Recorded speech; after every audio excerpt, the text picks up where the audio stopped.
Good morning. Welcome back. By the way, it's week 8 that we're into. And there's 12 weeks of this course, so we're well on our way to the completion of part 3, and then of the whole of this course step by step. I would like to know if there's anybody out there who has watched every single one of these. You deserve a medal or a gold watch or something. You please let me know, and I'll make sure that you get a reward, a prize of some kind. And I really do mean that. The course overall is called Step by Step. Remember, to knowing God, step by step to, was it following Jesus, the second part? And here, step by step to the coming King. And we're looking back into the Old Testament and really working our way through slowly but surely over these months and seeing how the Old Testament prepares the way for the coming of the King. That's the title, Step by Step to the Coming King. And yes, there's a lot about kingship in all of this, particularly in the books of Samuel, which we're reading at the moment. We're in 2 Samuel today. And then, of course, in the books of Kings, that's obvious, and Chronicles. We're in a different phase in the history of Israel now, the so-called monarchy. So we have kingship and rulership and leadership. These are key issues. We saw how disastrous was the leadership of Saul, and we dealt with that. And we're seeing how God raises up leaders with a caliber and a strength to lead his people and to fight their enemies. We saw that yesterday with David and Goliath, one of the most famous stories in the Bible. Again, it's very easy to teach that as almost like a Jack and the Beanstalk type of story. But it's real history. It actually happened. And part of its teaching is about how to walk by faith and war by faith, fight in the name of the Lord and with the power of God against our spiritual enemies. We're not to take up slings and swords today. That's not our calling in the new covenant. But we do fight in the spiritual realm, and we do have spiritual battles with which we can fight the good fight of faith. But the Lord himself is the ultimate hero, is the ultimate warrior, yet he chooses to work through people. He works through Israel, the nation, and he sends them out into battle. We've seen that, particularly going into the Promised Land. But also he works through individuals like David, King David, and we'll see that again today. And it does make us think, doesn't it, about leadership. I think many of us feel, I hear it all the time, that we live in a day of really a dearth, a lack, a sorry state of leadership in our day. We have many celebrities and we have many people who can play the part and talk the talk, but true leadership seems to be at an all-time low. And I heard it said recently, this seemed rather damning, but someone who I would respect and whose judgment I would take seriously, saying that our present government and cabinet is one of the worst that he's ever known in living memory. Well, it's easy to criticize, and I always think to myself, if I was in their shoes, if I was in their position, how would I think? What would I do? And certainly these people, our prime minister, the cabinet, and people who are making great decisions in a great crisis, they need our support and they need our prayers. But I think generally it is true that leadership has never been more needed and has never perhaps been poorer than in our day. And I'm convinced myself one of the reasons for that is because so many of these men and women who have been put into these positions, somebody's got to do it, and there are still people who want to do it, but so many of them, they lack the wisdom and the strength and the power of God, the ultimate leader, the ultimate king. And they lack that which our ancestors had.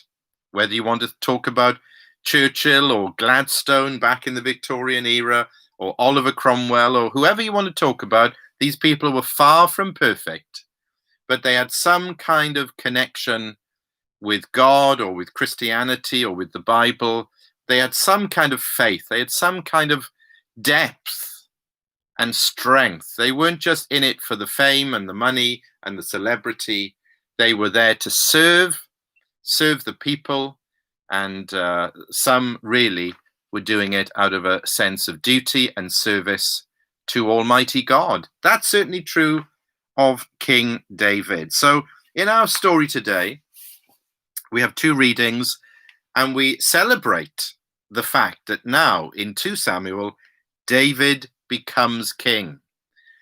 He's done a tremendous amount. I mean, you've got all of 1 Samuel and the beginning of 2 Samuel, but it took many, many years. Yesterday, fighting Goliath, he was just a teenager. I think now he's 30 years of age. And finally, he becomes king of the whole nation. Let's read it. 2 Samuel 5, 1-5.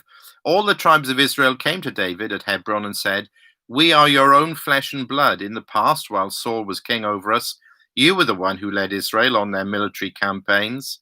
And the Lord said to you, you shall shepherd my people Israel, and you shall become their ruler."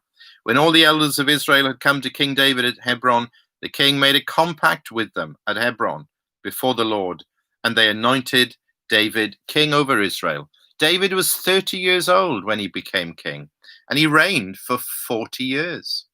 In Hebron, he reigned over Judah for 7 years and 6 months, and in Jerusalem, he reigned over all Israel and Judah for 33 years.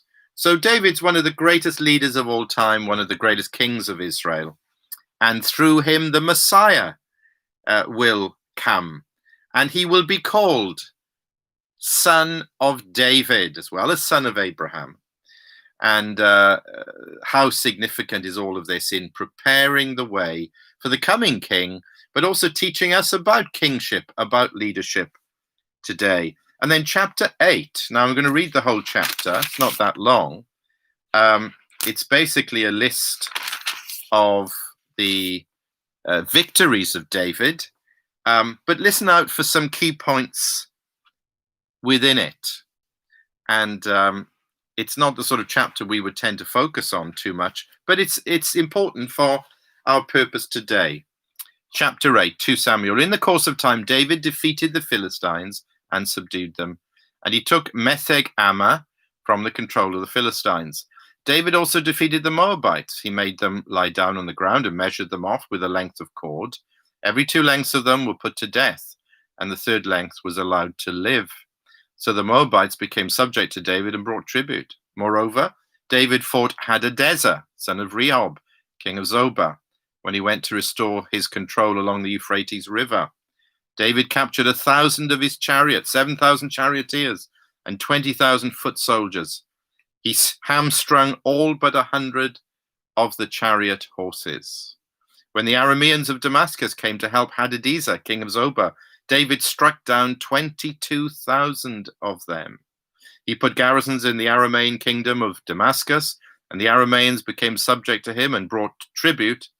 The Lord gave David victory wherever he went.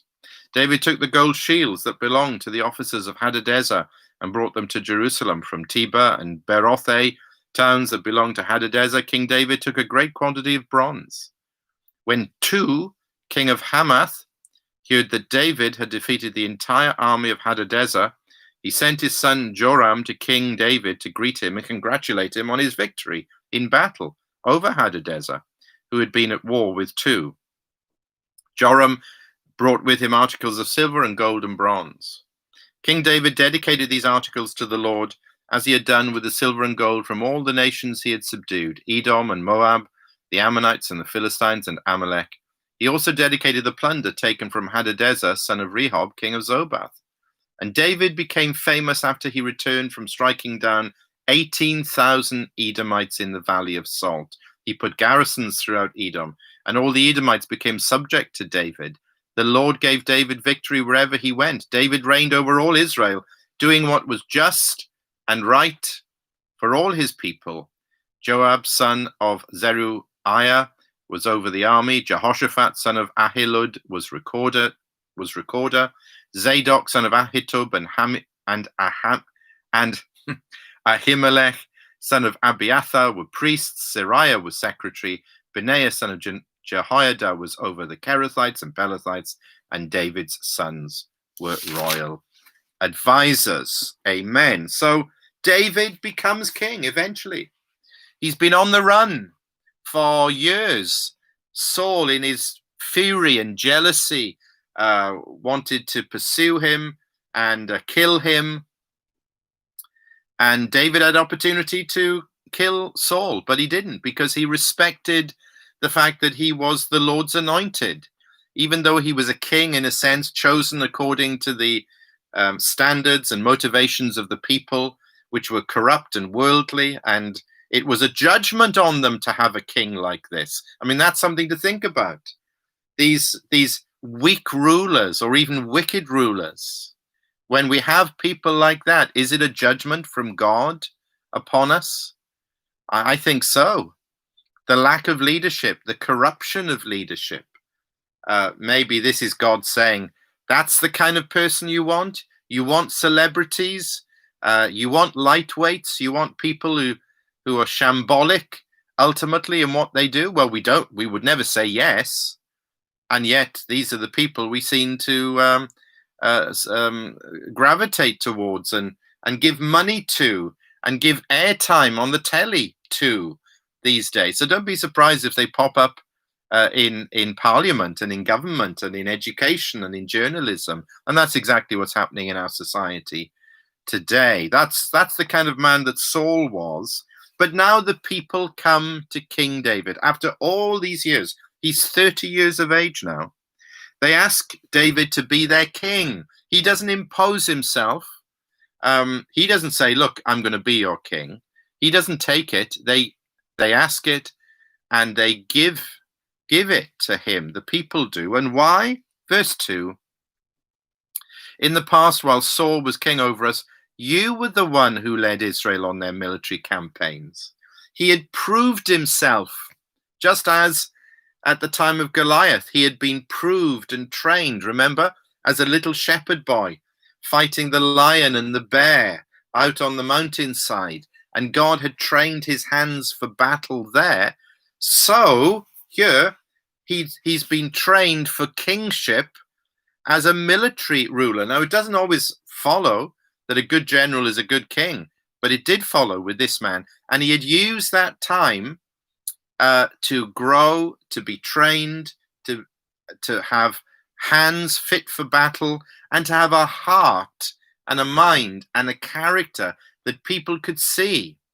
And they could see that he was trustworthy and he was God's man, because he goes on to say, that was one thing, their personal experience of him as a military leader. But then the second part of verse 2, and the Lord said to you, you shall shepherd my people Israel, and you shall become their ruler.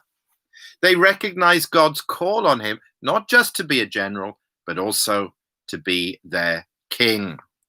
And to be a shepherd at this time is the same as being a ruler. We think of shepherds today, and we're not very impressed maybe by the example, not in terms of leadership, a shepherd working with sheep, but in these days, the flocks would have been vast. You had to be a very resourceful, powerful character to lead those sheep, to control those sheep, to care for those sheep. And you had to be prepared to die for your sheep, because each one of them is precious to you, and you've got to keep the whole flock together. That's a wonderful picture of leadership. And David had been a shepherd of real sheep, but now he can be a shepherd to these people, Israel. Why? Because ultimately the Lord has called him. The Lord is with him. He'll give him the strength. He'll give him the power. And the source of David's greatness as a leader, Psalm 23, is that he can say, the Lord is my shepherd. When David ruled over all the tribes of Israel and Judah, he brought them both together. We're told that here. Which city was his capital? Well, that's at the end of verse 5. And in Jerusalem, he reigned over all Israel and Judah for 33 years. I think at this point, Jerusalem now is becoming the sort of political center and the spiritual center of the life of the nation, which it will be forevermore. And even to this day, Jerusalem, a unique city in the world and a unique city in terms of the Bible and Christians, Jews, and Muslims. Jerusalem is very important in that way, and it began to happen at this time. Let's move on to chapter 8. We just read that, and it's really just a list, isn't it, of David's great victories, because he was a great soldier, as well as becoming one of the greatest kings of Israel. As king, he was still leading the army into battle. He was multifaceted and multi-talented. We remember he was also a poet, a singer. He wrote the Psalms. He was a passionate man. That'll get him into trouble. I think that's tomorrow, yeah, as well. But he's ultimately, the ultimate thing about David is that, as God says, he's a man after my own heart. He's a godly man. He's a humble man. He's not a perfect man. And maybe naturally speaking, we saw this yesterday, a little boy, a little weakling, but he can bring down a mighty giant. Yes, because he went in the power of the Lord his God. And he didn't have great weapons, and he didn't have great skill, and he didn't have great wisdom, but he had God on his side. And he knew that as a boy. And now that's still the source of his strength. That's still his guiding light, even as a general and a king. He was a great soldier, but he knew that he couldn't take the credit for all the sweeping victories that he just, they keep coming. It's an extraordinary catalogue of these victories. Because who did David acknowledge as the one who gave him that strength? Well, again and again, verse 6, the Lord gave David victory wherever he went. Verse 14, the Lord gave David victory wherever he went. And if you read the Psalms, I think Psalm 18 comes to mind. He says, he says this again and again and again. God trained me for battle. He is the one who's given me the power. He's the one who's given me the victory. He's given me strength over my enemies. Blessed be the Lord. Now, good soldiers do not always make good rulers. That's for sure. But David unusually was both. And why was David a good king? He had his faults, he had his flaws, and sadly, towards the end, they became exposed, and he got tripped up by some of these things in a very serious way. And we're not trying to downplay that. The Bible is a unique book in this way, particularly from this time in history when all the annals of the ancient world, the Assyrians and the Babylonians, they would be talking about their kings all the time, but their kings were supermen. Their kings were characters who never sinned. They had no flaws. They were superhuman. They were godlike and almost to be worshipped. And they won every battle. And they had perfect wisdom. and that there isn't a fatal flaw anywhere to be seen. Well, the Bible comes along and it tells similar stories about kings and battles and so on, but it exposes the fatal flaws in these kings, in these characters. Why? Because ultimately, the ultimate hero in the Bible is not David, it's not Moses, it's not Abraham, it is God himself. We don't look to men. If we do that, we'll be sorely disappointed and depressed. And while we're realistic about, as I've said earlier, the very poor leadership that, generally speaking, we see in the world today, we have to acknowledge that. I think maybe that is a judgment from God upon the nations. But we're not looking to men. We're looking to the God who can change that, who can give true leaders, good leaders, like David was for most of his career. Verse 15, David reigned over all Israel, doing what was just and right for all his people. That's what made him great. And that's what made him such a blessing to these people. And that's why the Lord honored him, because he honored the Lord. And where did he get his values from? Where did he get his standards from? Where did he get his wisdom from? Where did he get his power from? Doing what was just and right for all the people. He was a mighty king, like all the kings of the ancient world, yet he had a servant heart. And he was a man after God's own heart. This was God's doing. The Lord had called him. The Lord had anointed him. The Lord had appointed him. And those values, where did those values come from? He had the Torah. He had the law of God. He had the Pentateuch, the first 5 books of the Bible. He knew what kingship was according to God. And he sought to go God's ways and do God's will. And that's where his victories came from. But not just military and materialistic success. Even more important than that, spiritual blessing, a relationship with God, moral and spiritual values being exalted, which would please the Lord and be good for his people. You can see why ultimately Jesus is called the Son of David, not just because he was a descendant of David and he was in that line, but also because the Lord Jesus Christ is a king like this, except, of course, 1 billion times more wonderful. But this king, our king, the servant king, who lives for the glory of his Father and receives all the wisdom and insight and knowledge and power and grace and love that he needs to fulfill his mission, to go to the cross and to live a life and to promote this kingdom of justice and righteousness for all the people. A little bit like King David did, but he did it in a very imperfect and flawed way.